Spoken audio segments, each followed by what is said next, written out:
Ladies and gentlemen, welcome to today's webinar hosted by the Supportive Care Coalition and the Catholic Health Association. Today's presentation is titled Palliative Care and COVID-19, Implications for Clinical Practice, presented by physicians Olamuyiwa Adeboye and Greg Vandekeith, and bioethicists Nate Hibner and MC Sullivan. Before we get started, I'd like to mention that today's session is being recorded and you are currently in a listen-only mode. A large portion of today's webinar will be a question and answer period, so please use the questions panel on the right side of your screen to begin submitting questions at any time for our panelists to discuss.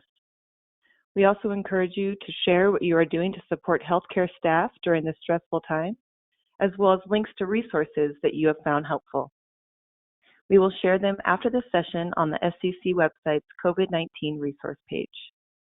If you experience any technical difficulties during today's webinar, you can click the Help tab at the top of your control panel or ask me a question directly in the questions panel. Now, without further delay, it is my pleasure to introduce your moderator for today, Denise Hess, the Executive Director of the Supportive Care Coalition.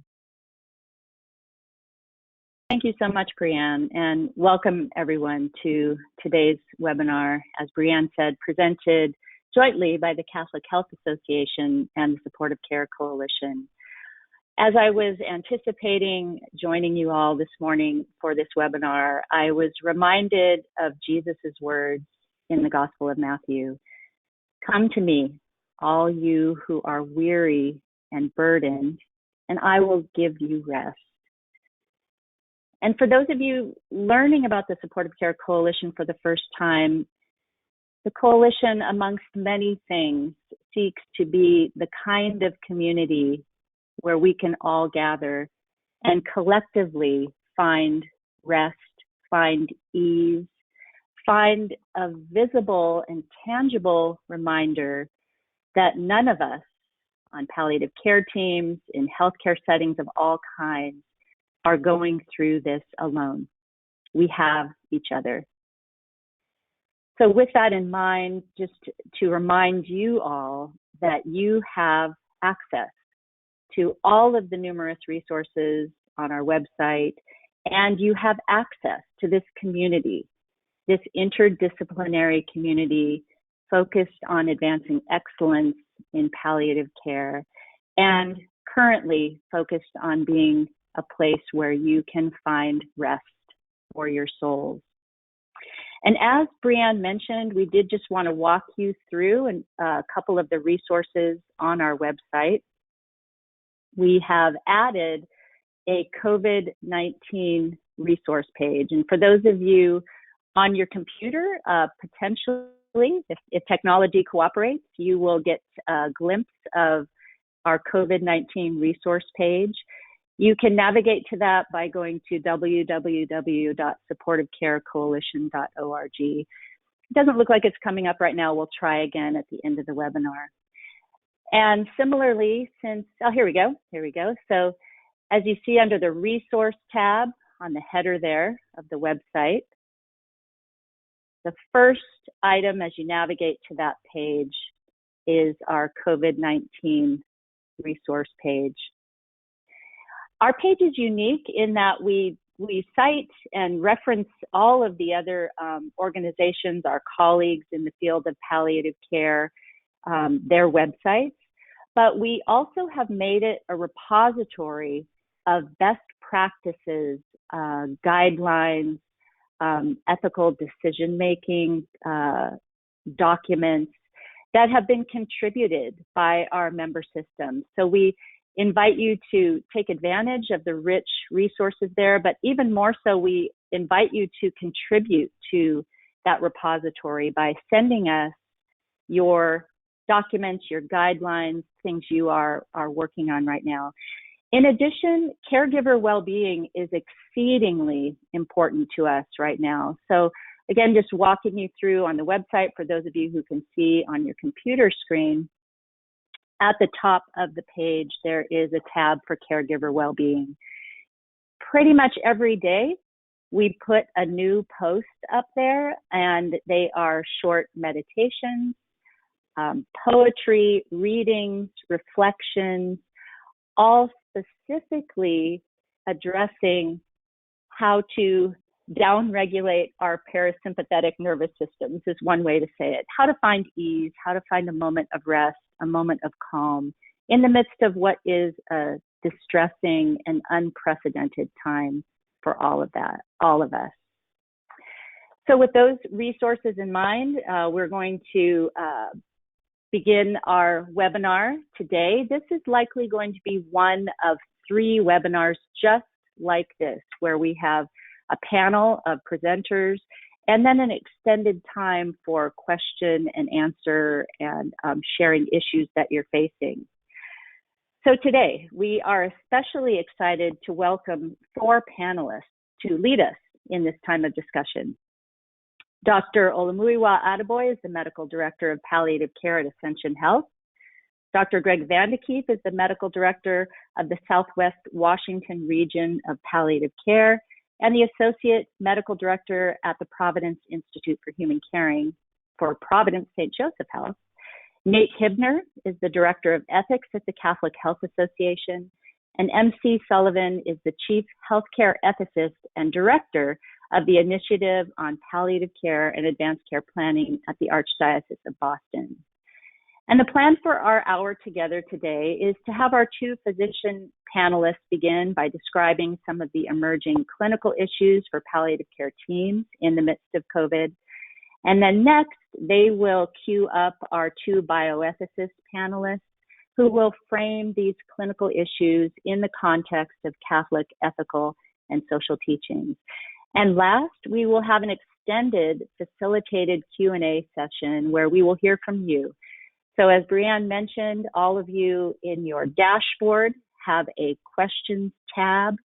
We invite you at any time going forward to share your questions, concerns. You can even post in there resources that you have found helpful that we will add to our website. We will get to as many of the questions that we have time for today. And so without further delay, I will turn it over to Drs. Adeboye and Vandekeef. Welcome, Greg and Muyiwa. And we are so grateful that you have taken the time to share your expertise with us today. Thank you, Denise. Morning, everyone. Greg?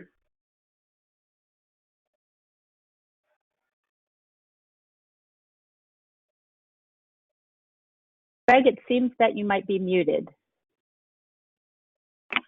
There, is my audio coming through well now? Yes, it is. Very well, thank you. Okay.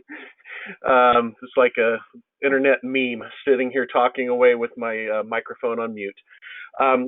So welcome, everyone, and thank you for your interest in attending this morning, especially for those of us out on the West Coast. It's very early, but yet this is such an important topic. I can see that people would get up a little early so that they could address it. I'm going to start by utilizing the article that is an article that is listed in the resources on your Supportive Care Coalition webpage, and it is by Downer et al. It's called Palliating a Pandemic. All patients must be cared for. And the principal consideration in this article is, amongst other things, the authors break it down into a variety of contexts that we must address in the setting of a pandemic. They break it down into 4 S's. The first is stuff. And in the setting of the current COVID-19 pandemic, stuff would qualify such as, what about protective personal equipment, which is becoming a bit of a challenge? In Providence St. Joseph Health, where I practice, we're a large health system. It was stated the other day that one hospital in our system has used as many face masks already in 2020 as our entire health system, with 51 hospitals, used in 2019. So in the midst of this pandemic, people are utilizing equipment, PPE, at a remarkable rate. Other things that would fall in the category of stuff, what are we doing to make sure that we have supplies to essential pharmaceuticals? Opioids, benzodiazepines are often challenging even in the best of times, but if we're in a time of shortage, are things like that going to become more of a consideration? And then, of course, the thing that most of us are fearing, what happens if we get to the point where the clinical need for a resource such as ICU beds and ventilators exceeds capacity? How are we going to deal with those sorts of situations when that type of quote-unquote stuff now is in scarcity compared to the demand? The second S that Downer and his colleague list in that article is staff. What are we doing to assure that the people that work in our systems are being well cared for, that they have proper guidelines to assure that they are limiting their exposure to this agent?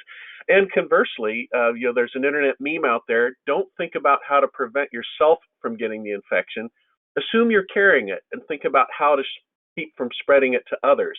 And especially those of us working in the palliative care space, we deal with patients who are ill, who are quite vulnerable. And so being mindful of how we protect staff. And then another aspect of staff that I haven't heard addressed with the depth I think it needs to be, what about the moral distress we're experiencing? I heard a very sad story from my primary hospital in Olympia, Washington yesterday of somebody who is dying of COVID-19 related complications. And because he's COVID-19 positive, he is not allowed any visitors. So how are we going to deal with families at one of their most vulnerable times of life to assure that they have access to their loved ones in this situation? But then coming back to the staff aspect, the moral distress that creates within our staff, and over time with accumulated events such as this sort, what about the moral residue that builds up? Because frequently after a single moral distress event, the moral distress doesn't fully resolve, and so the next event is building on a higher baseline level. And so thinking about our staff and what their needs are. And then finally with staff, just assuring that we have the workforce that's out there. If people are exposed and unable to work or need to be quarantined because of potential exposures, what are we doing to assure that the patients and the referring clinicians that we work with have access to adequate specialized palliative care resources? And of course, within that realm, the concept of telehealth has really taken off, which comes to the next S of space. Space in a pandemic is often considered around, are we creating specialized units, cohorting patients with the infectious agents so that we're trying to minimize exposure? Do we create wards of patients that have this? But then, both dealing with the PPE aspect that I mentioned earlier, how do we engage patients while utilizing as little of those scarce resources as possible, and going back to staff, while limiting our exposure of our staff and limiting our staff's potential exposure to vulnerable patients? And so again, space is really changing in the context of this current pandemic. When this article was released in 2010, telehealth was nowhere near as popular as it is today.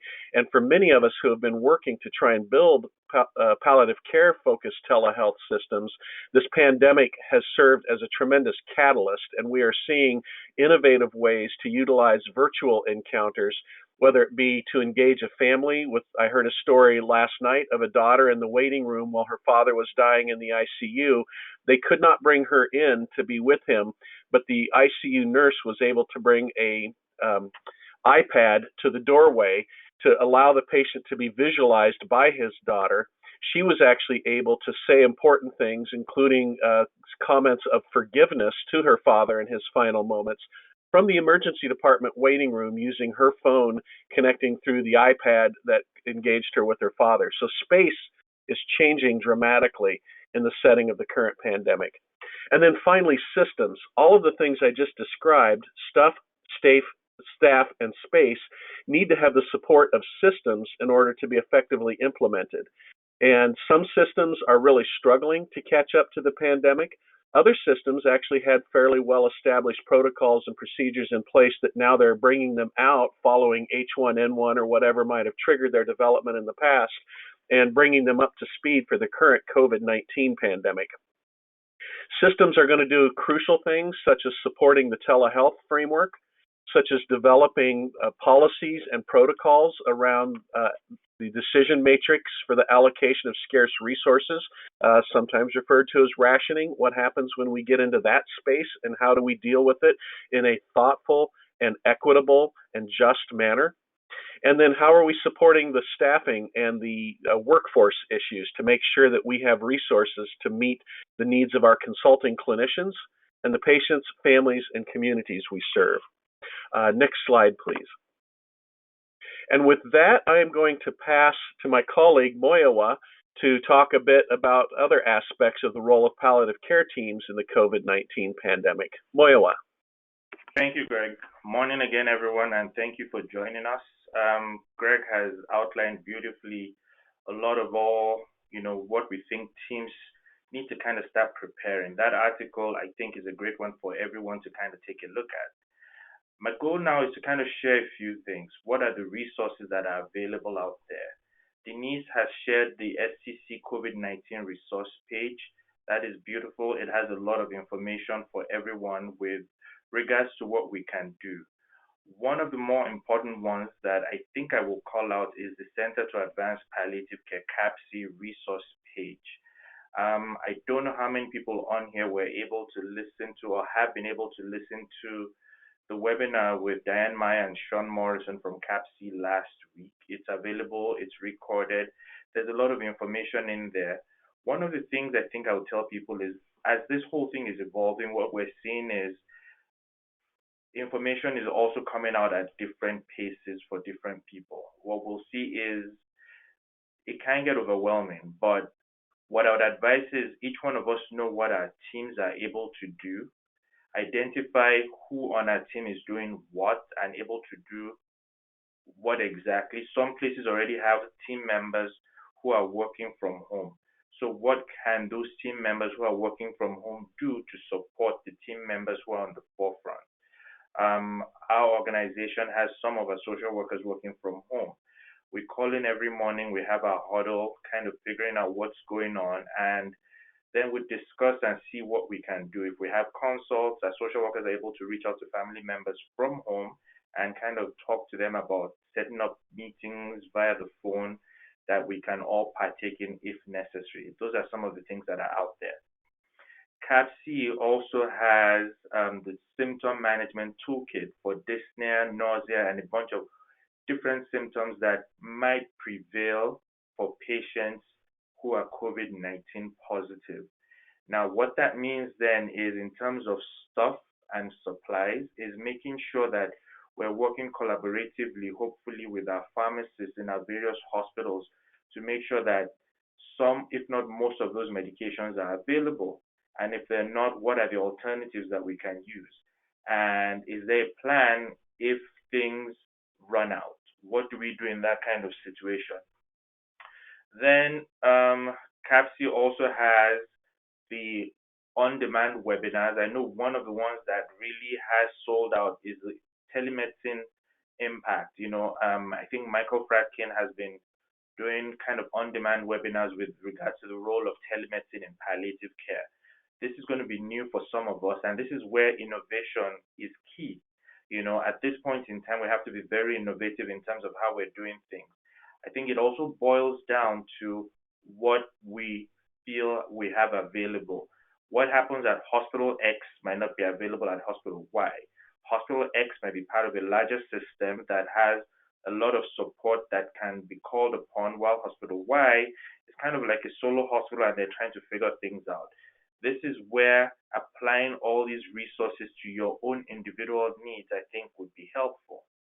Now, again, as we're going through all of this, one of the things we'll realize is collaboration is going to be very key. So we're working with pharmacy, like I said. We need to probably work with IT.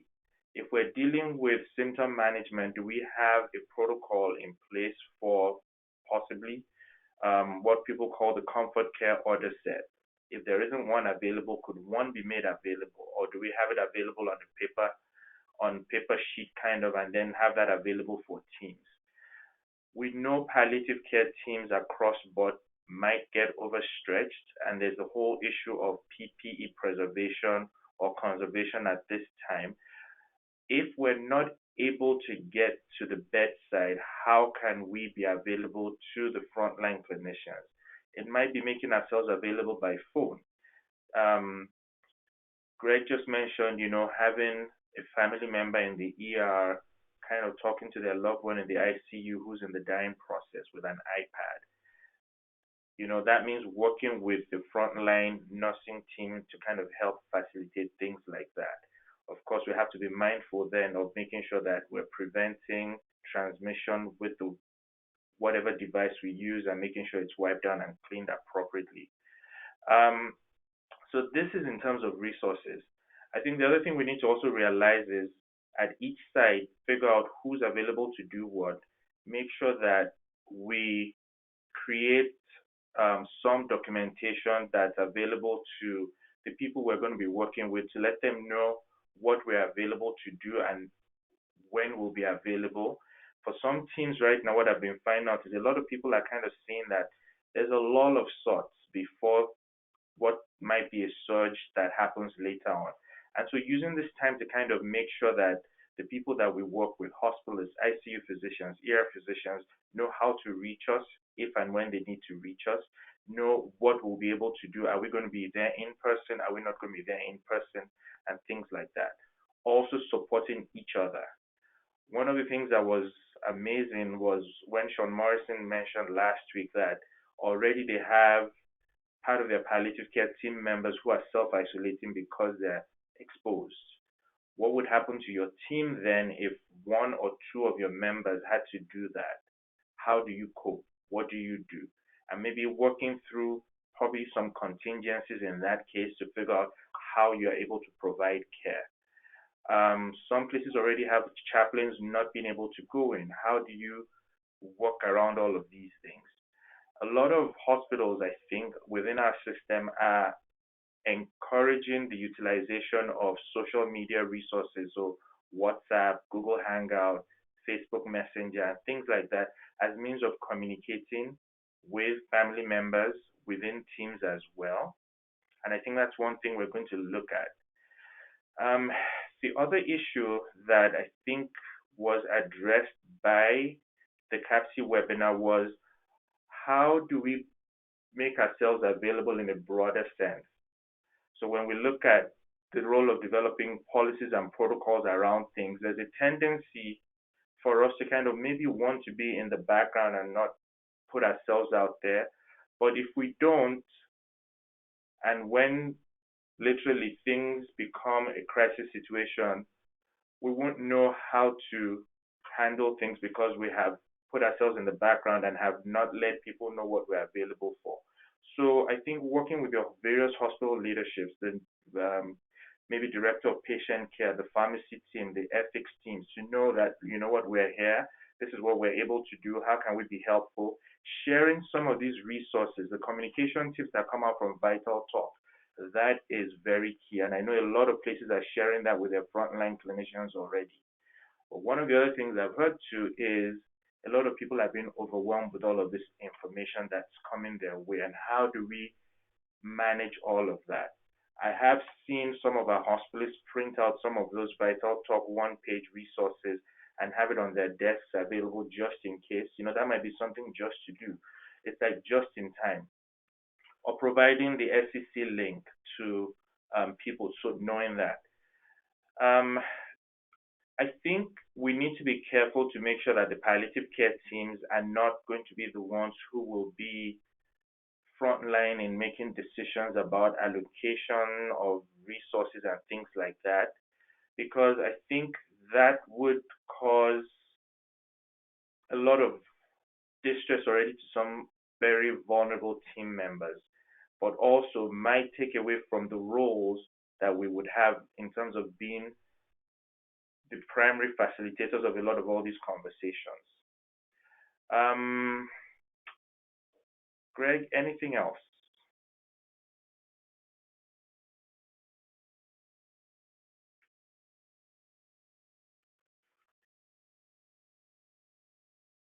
Greg?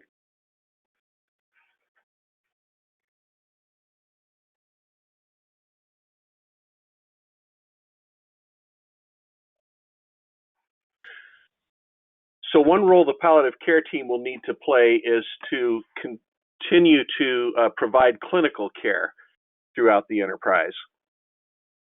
So with that, we'll move on to Nate and MC.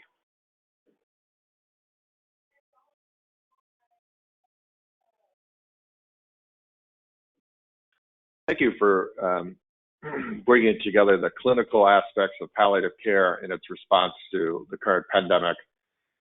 I think it helps to really transition us into some of the more ethical concerns.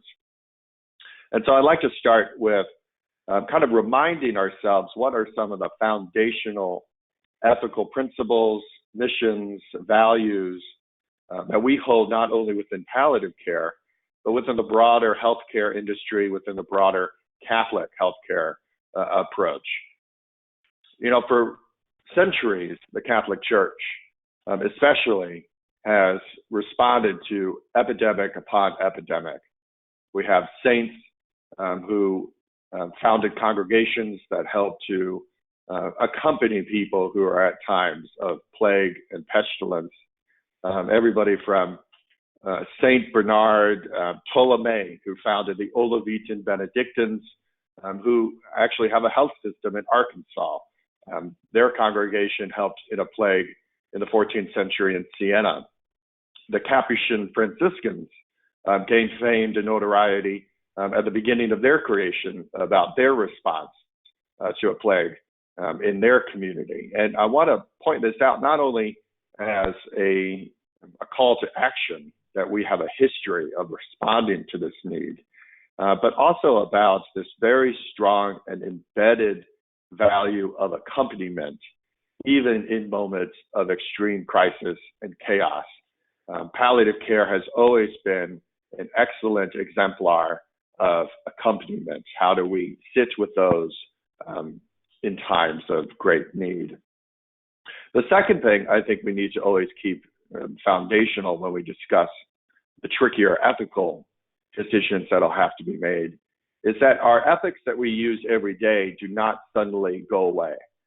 That our physician groups in their professional duties, our hospital systems in their missions and values, and then the overall understanding of the moral tradition of healthcare and in the Catholic light continue to guide us even in times of crisis. And so principles around the care for the poor and vulnerable don't go away. Principles of stewardship don't go away. Protection of and respect of human dignity don't go away. In fact, it is in times of great stress that we kind of see the true colors of one another, and we want to be able to come out of this showing that we really do respect and value these principles, even when the going gets tough. And so I think we need to make sure that we don't just negate and lose everything that we've done and all the lessons and all the ethics integration and formation and our mission that we brought into our healthcare systems and professions during this time. But in fact, we need to almost stick to it even harder when we're being stressed as we are at this moment. And so we want to make sure we keep those two understandings when we get into the discussions of more particular moments of ethical quandary. And my colleague, NC Sullivan, is now going to bravely enter into some of those difficult decisions.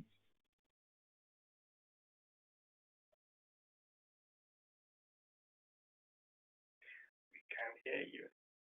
NC, you are unfortunately muted right now. And some of my most brilliant thoughts have just gone to waste. But I just wanted to thank Nate for the good setup. I loved your point that our ethical practices, our ethical procedures and processes don't go away during this. There's a certain amount of, I think, panic in the streets, and we particularly hear it in the public media and some of our public officials, unfortunately. But we need to stick to our knitting in both Catholic healthcare and in the ethics of decision-making in Catholic healthcare. So, you know, we start our ethical process, our ethical consideration with fundamental questions, and they remain the same. What is my duty, and to whom is that duty owed? And typically, and still, the primary duty is to our individual patients, the person who is in front of us. And typically, we are now used to having to kind of expand that focus a little bit. We're used to the fact that we often have complementary or supplementary issues to deal with, and they are complementary or supplementary claims on our duties. And those would be to the institutions we serve. Many of us work with an institution or with a whole system. And increasingly, we are used to the idea that we ask the same questions when we're dealing with societal issues, and what could be more exemplary of that than what we're currently facing. We do find ourselves in kind of a unique situation these days, trying to look at the usual considerations in different and multiple ways simultaneously. There's not a lot of time for ordered thinking and saying, well, let's get back to that, let's parking lot that or this issue for a time. And I think probably for purposes of brevity here and giving plenty of time for Q&A, I just want to refer to a couple of things. An example of this idea of kind of looking at different layers of duty, different claims of our duty simultaneously is the whole benefit burden discussion that we're beginning to have, and we have every day. It's not a new discussion, but we're doing it in this kind of multiplicity of perspectives way, all at the same time, not in an orderly fashion all the time. Where assessment and actual collaboration and calibration of benefit of vent support, for example, is done in consideration of the patient in front of us, but mindful of the patients who are in the queue behind the patient in front of us. So balancing the claims to our duty is very often now and very much directed by the changing and sadly the increasingly limited availability of scarce human and material resources. So as I thought about how do we do this, how do we make that bridge successfully so that we can go back and forth over it from the patient in front of us, individual considerations of benefit and burden, to the larger, I found myself leaning more and more and more on the principles of Catholic social teaching. And Nate just mentioned some of them a moment ago, but I want to say two things before I actually recite them for us and how they might be relevant. First of all, they're not formulaic. You know, where many of us coming from clinical and scientific backgrounds, where we're looking for some formula that we can come up with to come to the right answer and resolve the problem in front of us. They're not, but they are helpful to us in the sense that we can tick the boxes and make sure that as we're trying to come up with policies, procedures, and actual decisions in the moment, we have considered a lot of different things simultaneously. By the way, I in my job here at the Archdiocese, I also work with all the Catholic facilities in the Archdiocese, not by system per se, although there is one particular system that I spend more time with, but for all of us who are Catholic and complying with the ERDs and grounded in Catholic social teaching and the teaching of the Church, probably one of the most interesting articles that I've seen came across my desk this week from one of the larger secular systems here in Massachusetts. And I'll send it to Denise and make it available to people who might be interested. What was striking about this very secular, it's from the public university healthcare system here in Massachusetts. What was striking was the constant threading throughout it of Catholic social teaching principles, and explicitly so. So let me, for those of us who need a refresher on what are the Catholic social teaching principles that I think will inform us and guide us as we not only create the frameworks and the policies and processes for decision making, and particularly around scarce resource allocation. Many of you have already created those. It would be late to the game, perhaps not to. But in the discussions for implementation, I'm sure many of the folks listening are part of a kind of pandemic response team for the institution or the system. But more importantly, I think as we get deeper and deeper into the actual experience of this public health crisis, I think many of you are probably on emergency response teams having to do with decisions at the bedside or in the ED or in the ICUs. So the principles, just in a quick refresher, and then I'm going to wrap things up so that we can have plenty of time for discussions. Life and dignity of the human person. And what was striking again from this secular group was the way in which they sought to remind us that means everybody.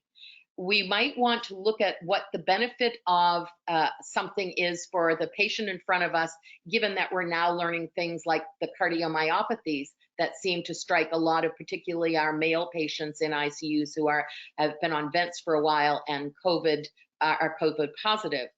We're finding that maybe resuscitation isn't good for them. So that's a good clinical, scientifically based, if in fact the data proves to be true, decision to make. But simply because someone is over the age of 80 is not a reason to make the decision that perhaps they fit our exclusion criteria. The dignity of all human people is there at all places, at all times, regardless of their age or their medical history. The question of benefit for ongoing intervention, that's a different question, and there are other criteria that we want to look to for that. The call to family, community, and participation, that's the second principle. And Greg referred to the incredible on our headness of this moment, where at the time when people most need the folks who support them through these instances, they are separated. Patients in hospitals are not having visitors. Families are acceding to the stay-at-home orders, and even when we're close, we're 6 feet apart. There's no hugging, there's no touching, and all of that. So we need to remember that and compassionately keep it as part of the cornerstone of our policies and processes as we go forward. The rights and responsibilities of both the workers and the people receiving the benefit of their work. And how do we do that? Mindful of the fact that we are asking our healthcare professionals, our first responders, our grocery clerks to do things that the rest of us are being spared. How do we keep that in mind at all times? The dignity of work and the rights of these workers. The dignity of work has never been more publicly saluted. So I think we're pretty much okay on that. There is sympathy for our clerks at our drugstores and in our grocery stores that has been absent. Well, let's try to keep that in mind as we go forward on the other end of this experience. Solidarity, it speaks for itself. I think, there is no regarding this health care crisis as a good thing, but I think we need to remember that good things can come out of it. And certainly solidarity in ways that all of us on the planet have never experienced is one of those things. And we're seeing evidence of it everywhere. We can add to it. And then care for God's creation. And I think I don't need to say anything about that. So with that, I'm going to stop talking about ethics, and I'm sure there are people who have comments or questions about them. Thank you. Absolutely. Thank you so much, Muiwa, Greg, Nate, and MC. And I would invite Muiwa and Greg, if you want to rejoin us now on video. And as we expected, we are having lots and lots of questions. So I just want to begin by saying we plan to get to as many questions as we can today. Please join us again next Thursday, same time, same channel. The registration for next Thursday's webinar is already live on our website, and you'll be receiving an email to register for it also, because we want to take our time. There are some very, very thoughtful questions here, and so we will get to as many as we can today, and then we will pick up again tomorrow. I do want to let everyone know that as our speakers have been talking and referencing different resources that have been helpful to them, if you are logged on to this event via your computer, you can see in the questions chat box area that we have posted the CAPC webinar that Diane Meyer and Sean Morrison and Bryn Bowman did on March 18th. There's a link to that there. And we are shortly going to be posting the link to the article. I believe, MC, was it out of Mass General? The one you were referencing? Oops. It was Bay State Health, which is the UMass Medical System. Okay. We will look for that and we will put it up there. If not in the chat during this webinar, it will definitely be on our website immediately following this event. So let's begin with some questions. Oh, sorry, go ahead. I'm sending it as we speak. Beautiful, thank you. So I want to start with one of the questions that actually came up in the news this morning too, about code status. This participant is asking, so what are facilities doing regarding code status? What are the triggers they are using to elevate things for possible reexamination of full code versus no code? What type of criteria are people using to navigate code status in the midst of this crisis? Are you able to hear me, Denise? Yeah. Yes, we Okay. are. Thank you, Greg. So perhaps one of the better policies or protocols I've seen comes from the University of Washington. It's a little bit edgy, for lack of a better term, but it really looks at clinical likelihood that people will do well with the code. So even if we take away the whole question of COVID-19, previously there was some serious questions about at what point should healthcare providers say this is a therapeutic intervention that has so low a likelihood of achieving its desired clinical outcome that we shouldn't even offer it. There are states that have passed laws that prohibit clinicians from making a unilateral no-code decision. But in the face of COVID-19, and in particular the poor outcomes for people who are ventilated with COVID-19 related respiratory failure, there has been a little bit more of a willingness to step up and say, this is not a therapeutically effective intervention, so we shouldn't even offer it. That's not a decision that should be made lightly, and it shouldn't be left upon the clinician at the bedside. Guidelines really do need to be provided at some level, and that's where things like the University of Washington guideline lays out some of the thought processes behind it and helps establish protocols to make sure, again, that this is done in as fair and equitable and just a manner as possible. Also thinking about aerosolization. Talking with somebody recently about a person who was on the ventilator with a COVID-19 related respiratory illness, and the patient clearly was not going to survive, so they made the decision to transition to comfort measures only. They actually elected to not extubate, but simply to turn the ventilator off to diminish the amount of aerosolization of the virus.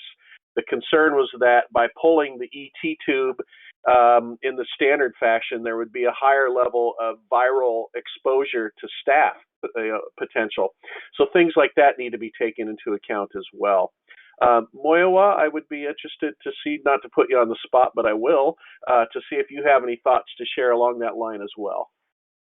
I agree with most of what you said. And I think the other point is there have been conversations with different groups. I'm sure you've seen the Respecting Choices, advanced care planning procedures have kind of been made available at this time to kind of help engage people in these conversations. Now, I've heard there are two sides to this, which is being proactive before you have to go into the hospital and making sure that people are aware of what your wishes are.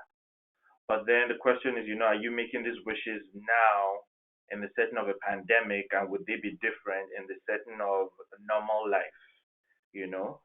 But I think being mindful, I think what I would say is we encourage each one of ourselves and maybe those we know around us to be mindful of these things right now. We know certain people are at high risk for not doing well. So based on the evidence that's coming out, it's saying elderly people with high blood pressure, with diabetes, with heart disease underlying, if they do end up being intubated, like you rightly said, the chance of, a successful extubation or getting off the vent is very slim. So it might be beneficial to kind of start using some of these conversation or communication resources that we have available to us to hopefully start initiating some of these conversations now, hopefully, so that people are aware and know what to expect. And I think it also wouldn't be a bad idea, like you rightly said.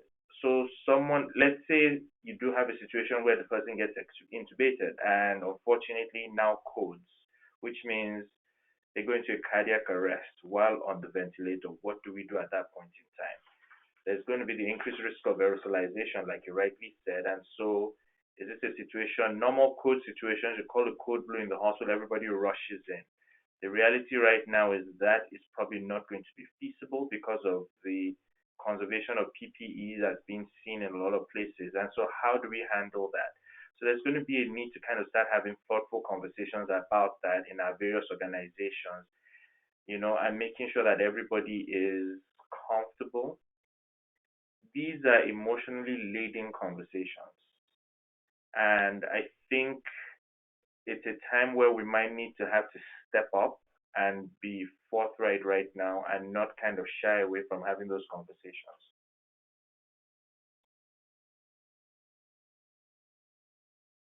Thank you both. I think something that I assume we're talking about the Washington Post article that was just out today, Yes, we discussing are. DNRs.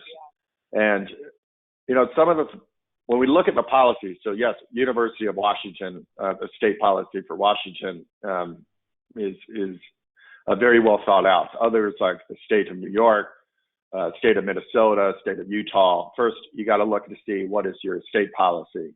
A lot of that is not only how you coordinate amongst your facilities within that state, but also about legal and liability issues. So yes, as Greg pointed out, some states have restrictions against unilateral DNRs, and some of them have policies on how to implement them. Will those change during a crisis? We're waiting and see. In the Washington Post article, the question was raised whether a COVID-19 positive status would immediately make you a do not resuscitate. I have yet to see anybody that is arguing for that or a policy that is stating that. I think to Greg and Muia's point, they're modifying the way that they are providing a code. They're modifying who goes into the room, the ways that they do it, ways that we can try to lower the spread. We're trying to adapt our procedures so that we can continue to provide the service going forward. One question, though, that I do see in policies that I think is something that can be discussed is whether during moments of actual triage, when you're deciding who will receive an ICU level service and who won't, if somebody is deemed too critical or their score is too high on whatever criteria they're using, or the likelihood of success even with critical intervention is so low, those people we may then discuss, if we're not going to provide them an ICU bed and we're not going to be able to provide them a ventilator because of how critical they are, then we may need to discuss making them a DNR at that point. We've already determined that the level of success is very low. We have transitioned them into palliative care and comfort care, comfort measures only. And therefore, would it be appropriate to have a very strong conversation at that time to say we will also not be, code status will be a do not resuscitate for those particular individuals already triaged out of the ICU.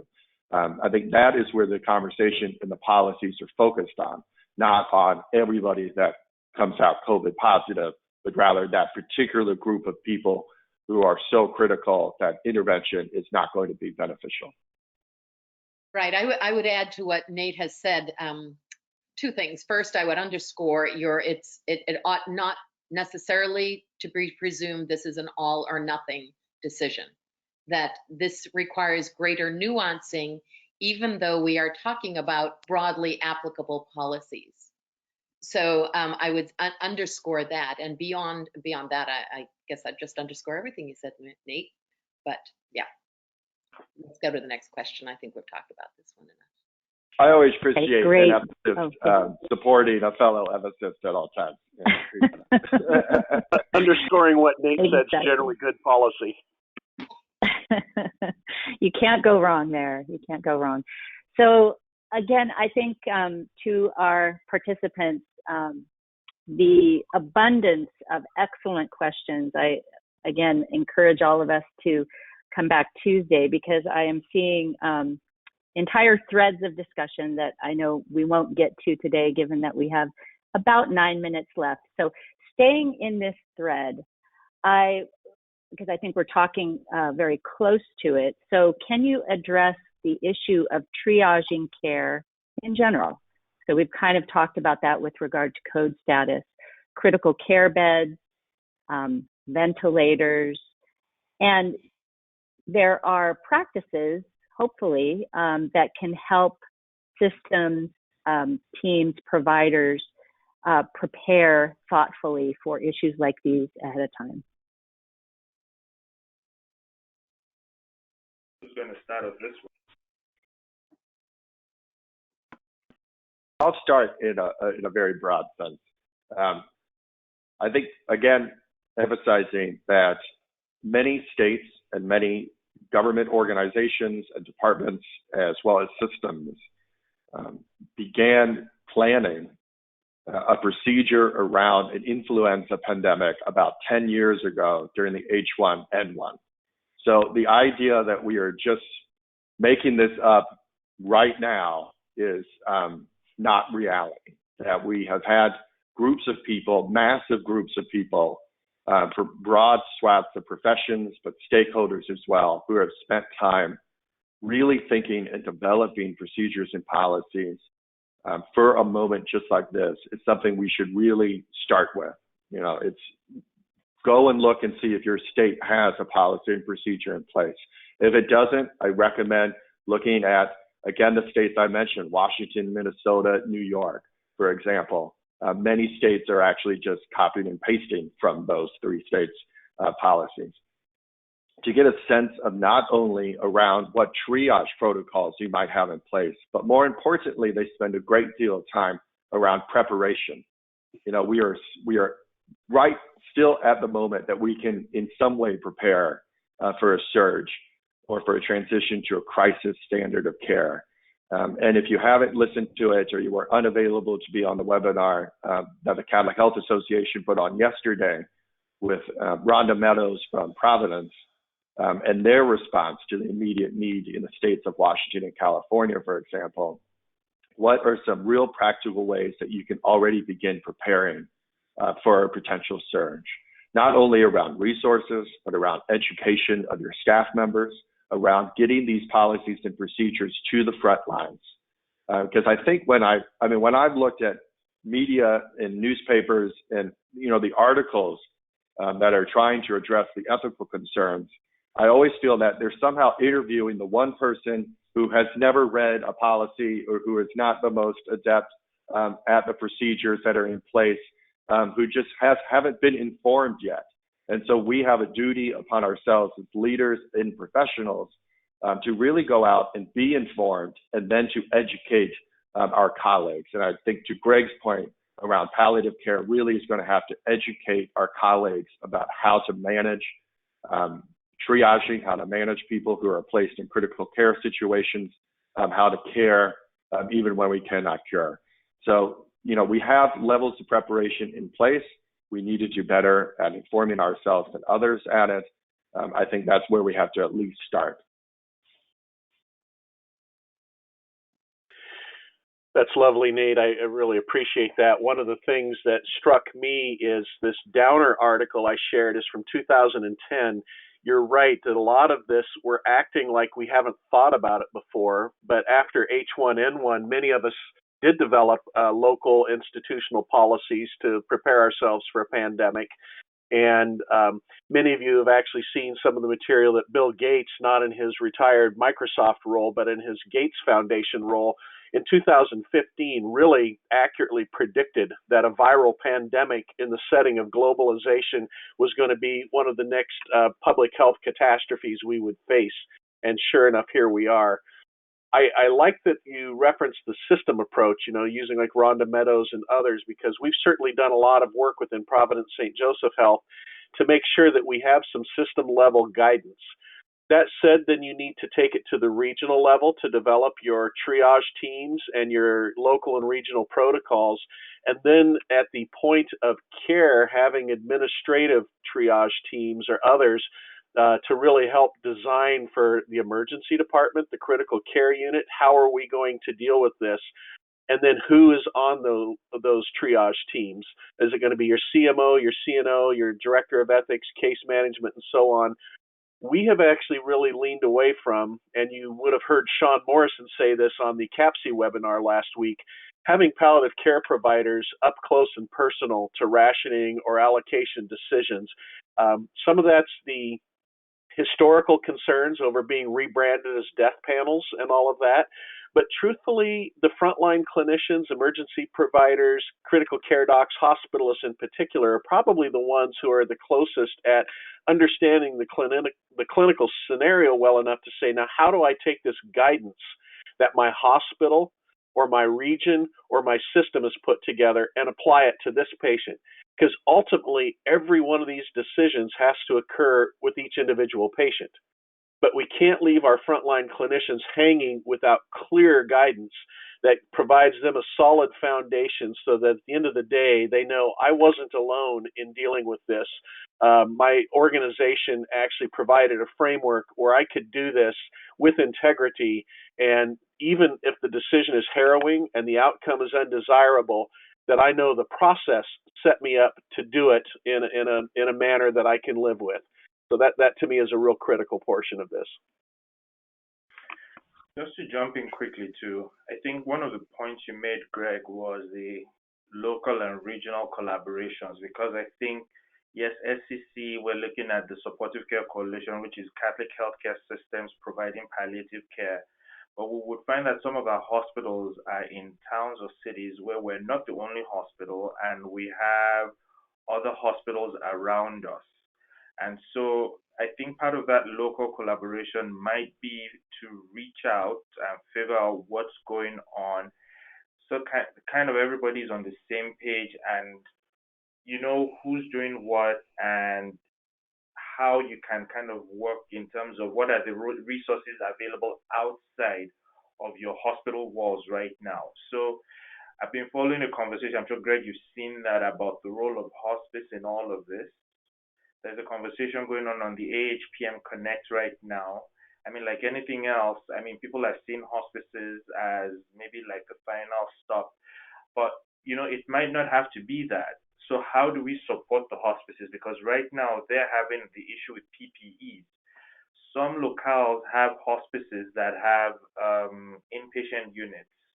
How can we support them in making sure that they are able to do that triaging on their end as well? Because some places right now have shut down their doors, you know, because they're not accepting patients. And some, unfortunately, have accepted patients that have put their staff and themselves at risk and the other patients there.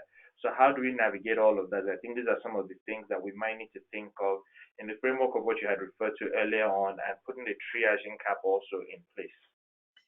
If I could just interject one thing on behalf of the people we serve, and it is not directed to the healthcare workers per se, the folks who are in the hospitals delivering this care, but the whole notion of rationing and triage is bandied about in the public media very often because it's a reality, and it's a reality we all need to deal with. But what would be very helpful, and I'm saying this more for the folks on the call than for either of our two clinicians here or their compadres, it would be really helpful if many of the advocacy and public outreach groups could maybe look to some of the more responsible sources about what triaging is. You know, Nate has given an example of some stuff that has been done by CHA well in advance, as did Greg.